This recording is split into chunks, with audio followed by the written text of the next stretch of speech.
Mesmo que falte amor, acompanho o Vasco aonde ele for. Nasci pra te seguir. Salve, família vascaína! Sejam bem-vindos aí a mais um vídeo no canal. Eu sou o Thiago, você está no canal Vasco em Família. Se não for inscrito aqui, já dá aquela moral, se inscreve no nosso canal, deixa o like pra gente estar chegando aí a mais vascaínos. E não esquece também de ativar o sininho de notificação para não perder os próximos vídeos. E tá sempre por aqui dando aquela moral, deixando a sua opinião, o seu comentário pra gente estar trocando aquela ideia de vascaíno pra vascaíno. Vamos falar aqui de dois jogadores aí que o Vasco vai ter conversas com seus empresários aí nessa semana. Falar aqui de um jogador que também o Vasco vai tentar recuperar para o ano de 2023, porque o assistente técnico do Barbieri é chileno. Vocês já adivinharam quem eu tô falando aqui, né? E cara, na moral, a primeira tomada de decisão aí do Barbieri, palmas pro Barbieri, pelo menos nessa já começou muito bem. Isso é uma opinião minha aí, vetando um possível reforço do Vasco, segundo aqui uma informação, e a gente vai trocar essa ideia, família vascaína. Mas antes preciso falar aqui da minha parceira, que é a 1xBet. Então já te convido, se você gosta aí de apostar, né, fazer aquela fezinha aí em jogos de futebol, NBA, entre outros esportes, tá aqui a 1xBet, a nova parceira aqui do Vasco em Família, dando aquela moral, né? No seu primeiro depósito, até R$ 1.200, eles vão dobrar em bônus pra você, te dando ali mais chance pra ganhar aquele dinheirinho aqui no final do ano, usando o cupom Vasco Família. O link vai estar aqui no primeiro comentário fixado, além de estar dando uma moral aqui pro Thiagão, vai estar dobrando aí, né, o seu valor no primeiro depósito. Então, corre lá na 1xBet, uma casa de aposta aí que tem muita segurança, né, patrocinadora do Liverpool, Barcelona, PSG, dá essa moral. Tamo junto, bora pro vídeo, vamos trocar aquela ideia de vascaíno para vascaíno. E eu vou começar aqui nosso primeiro assunto com o Palácio, né, família vascaína, porque a informação tá na tela aí para vocês. Assistente técnico do Maurício Barbieri é o Maldonado, né? Eu lembro muito bem do Maldonado aí, cara, acompanho o futebol. Sou muito fã de futebol, desde meus 7 anos sou vascaíno, sempre gostei de ver futebol, então lembro do Maldonado no Cruzeiro, no Santos, foi sim um grande segundo volante, um bom jogador. O Maldonado entende de bola e é assistente aí do Maurício Barbieri. Por esse motivo aí, como o Palácio é um ativo do Vasco, chileno também, o Maldonado vai tentar aí recuperar esse jogador. Inclusive, né, o Palácio queria jogar no Colo-Colo, jogar no país dele novamente, aonde só lá ele rendeu, né, que foi lá no União Espanhola, se eu não me engano, e aí teve essa situação lá também, com ex-mulher, namorada, não sei se ele foi preso, e aí o Colo-Colo desistiu dessa possível contratação aí para 2023. Eu já venho falando isso aqui muito, cara, do Palácio, porque, cara, quem contratou o Palácio? Quem foi? Uma vez até comentei sobre isso aqui, aí um inscrito falou assim, pô, Thiago, tá passando pano, agora você sabe quem contratou. E na verdade eu não sei, sempre falo aqui pra vocês que o canal é de torcedor, comento sempre aí que as informações que os jornalistas apuram, e naquela situação lá do Palácio, os 70 milhões emprestados pela 777 já tinham entrado.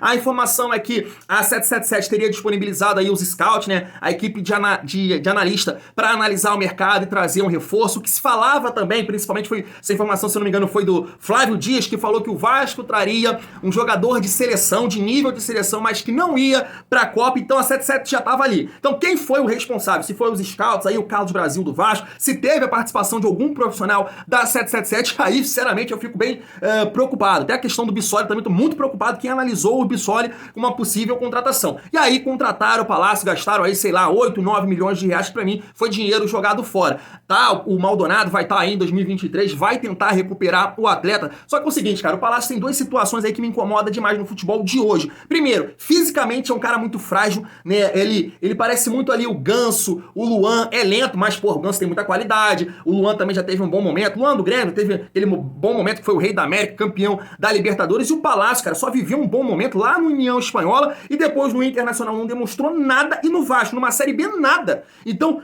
o desenvolvimento do Palácio, desse ativo do Vasco, na minha opinião, tinha que ser fora do Vasco. Fora do Vasco, não dá pra contar com o Palácio em 2023. Porra, Thiago, não fala isso, o Maldonado recupera aí, o cara passa a jogar bola. Eu acho muito difícil.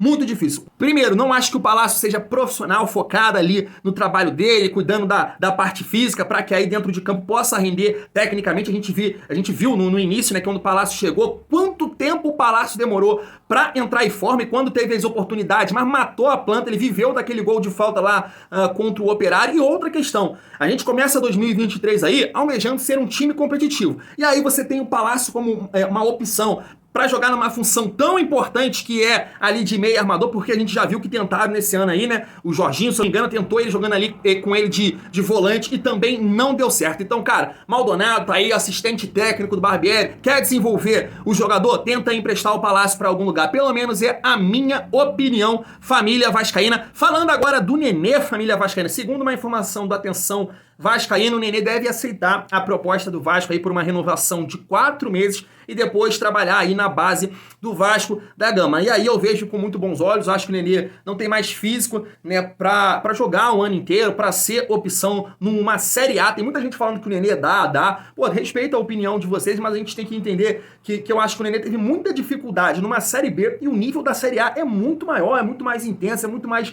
difícil. Eu venho comentando isso aqui, tô me tornando até repetitivo. Olha pros 11 primeiros colocados, onde a gente tá almejando o Vasco, uma pré-Libertadores, uma Sul-Americana. É por ali, você vê times muito mais competitivos. Tenho muito respeito pelo Nenê. O Nenê é boleiro, o Nenê jogou muito na carreira dele, mas hoje, cara, não é um jogador pra tornar o Vasco competitivo. É muito pouco que o Nenê vem produzindo, uma bola parada aqui, outra ali, uma assistência. Não, poxa, a gente tem que almejar coisas, jogadores com mais porte físico nesse momento, com uma idade melhor aí, pra que a gente possa ser competitivo. Agradeço tudo que o Nenê fez pelo Vasco, mas a gente tem que ter aí uma outra realidade. Então vejo aqui com bons olhos essa questão do contrato de 4 meses, família vascaína. Uma informação também do Jorge Nicola hoje é que o Vasco tá aí certo sim com o Pedro Raul, Júnior Urso e o Patrick De Luca. E aí aqui a gente vai trocar uma ideia sobre a informação também do Atenção Vascaíno sobre 2 jogadores que o Vasco vai ter conversas essa semana. Se trata aí do zagueiro Caetano, já falamos aqui que é um jogador da base do Corinthians, jovem, né? Disputou a Série B pelo CRB, o Vasco em 2021, ali pelo Alexandre Pássaro, oh meu Deus, ô vida do vascaíno, tentou a contratação do Caetano, mas ele acabou acertando aí com um CRB, esse ano fez aí um bom campeonato pelo Goiás e o Vasco está tentando a contratação aí desse jovem atleta. E aí, cara, é aquilo que eu falo assim, né? As primeiras contratações, os primeiros nomes que estão sendo cogitados no Vasco, eu sei que tem muita gente defendendo aí o processo, defendendo a 777 e juro pra você que eu tenho uma dificuldade nesse debate, porque sempre que chegam aqui, chegam ofendendo. Ou tu é burro, ou tu é isso, ou tu não torce pro Vasco, e não é isso. Não é isso, cada um tem uma opinião e a gente vai trocar uma ideia sobre futebol. Só que tá difícil pra mim entender nesse momento esse nível de contratação que tá aparecendo no Vasco. Me assusta, porque eu quero ver um Vasco competitivo em 2023 e fico pensando na minha cabeça e torcendo para que aconteça isso.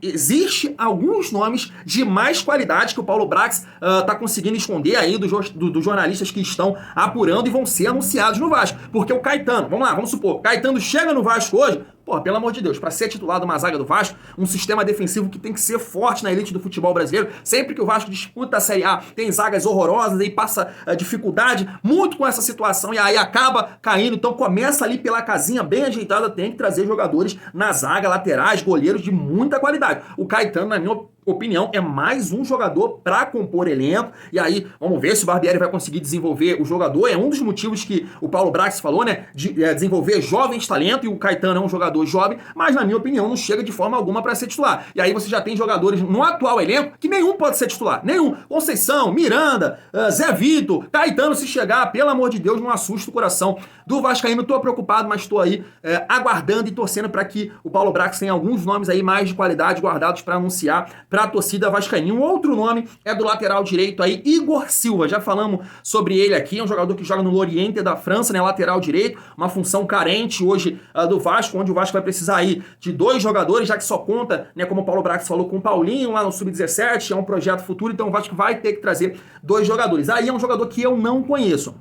Mas pegando aí, por exemplo, né, o modelo de contratação do Botafogo, eu entendo aí essa análise aí, esse interesse pelo Igor Silva. Não conheço, né, os analistas aí da 777 junto com o Vasco devem estar vendo que é um bom jogador, mas o Botafogo fez muito isso aí, né? Foi lá nos clubes de Portugal, trouxe, se não me engano, Lucas Fernandes, Piazon, uns dão certo, outros não dão, faz parte da análise, né? A gente torce para que possa ser um jogador interessante. Eu não sei se vocês já viram jogar lá no Campeonato Francês, eu não acompanho muito, então não posso opinar, mas são esses 2 jogadores jogadores aqui, uma informação da atenção vascaínos, que nas próximas semanas, aí na próxima semana, vai estar conversando com os empresários, tanto do Caetano quanto do Igor Silva. E pra estar finalizando o nosso vídeo, preciso comentar sobre essa situação aí que o técnico Maurício Barbieri teria aí vetado uma possível contratação do atacante Bissoli. Eu vou colocar aqui uma informação na tela que deve ser de uma jornalista lá de Curitiba, né, lá do Paraná, que disse o seguinte, tá na tela, ó. O técnico Maurício Barbieri foi quem vetou a contratação de Bissoli pelo Vasco. Por enquanto, o atacante segue sem outras propostas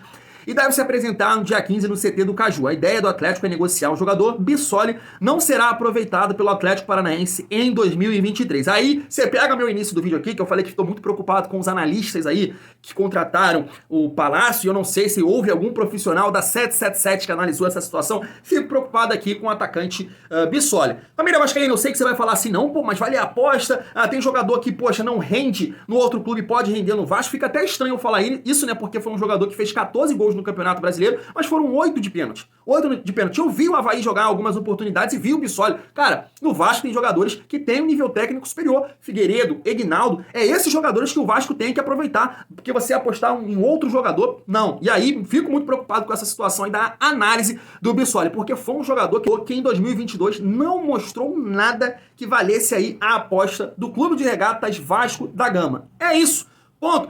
Esse jogador pode futuramente render em outro clube, em outros clubes, né? A gente vê aí vários jogadores, posso citar aqui, sei lá, na minha cabeça, Renato Kaiser, que saiu do Vasco, não foi aproveitado, aí rodou, foi pra lá, foi parar no Tupi, e aí foi pro Atlético Goianiense, conseguiu render, Atlético Paranaense, comprou Fortaleza, apostou já no Fortaleza, já não rendeu. Cara, você vai, se citar vários jogadores aqui, eu tenho certeza que você vai citar algum que, não rendeu em outro clube, chegou ali em Novos Ares e rendeu. Mas é o que eu tô falando, o Bissoli não mostrou nada para valer a aposta nele em 2023. E aí o Maurício Barbieri, muito lúcido, né, aparece aqui pela informação da Monique Viela, que vetou essa contratação. E aí, cara, eu bato palmas pro Maurício Barbieri, porque, cara, eles têm a análise deles aí, e não sei por que o motivo houve o nome do Bissoli, porque, como eu tô falando aqui, tem jogadores no atual elenco, e é difícil, né, você ver no atual elenco, mas são jogadores da base com muito mais recurso, com muito mais talento do que o Bissoli, que é o Figueiredo e o Egnaldo. Então você tem que se preocupar com outras posições, e não aí um atacante, meia boca pra caramba pra ser reserva do Pedro Raul. A gente tem outras opções no atual elenco. Então a primeira tomada de decisão aí, pelo menos na minha opinião, do Maurício Barbieri foi bem correta, bem lúcida, e gostei muito aí. Cara, deixa o Bissoli lá, é problema do Atlético Paranaense, vamos resolver aqui os nossos e analisando melhor o mercado. Pelo amor de Deus, tem outros nomes aí bem melhor que o Bissoli. Então você pega essa situação do Palácio e do Bissoli, Caetano, sei lá, cara, o que esses caras aí, europeu aí, esse americano, não entende muito de bola não, eu vou ficar de olho nisso aí, hein, torcendo muito pra dar certo, mas que as análises aí sejam melhores feitas aí, porque a gente mesmo tem aqui as nossas observações em cima desses atletas aí, cara, pelo amor de Deus, não, 2023 a gente quer aí jogadores de mais nível pra ser competitivo em 2023, vamos que vamos, Vascão, pelo amor de Deus, 777. Família, vou ficando por aqui, tamo junto, e é muito bom ser Vasco.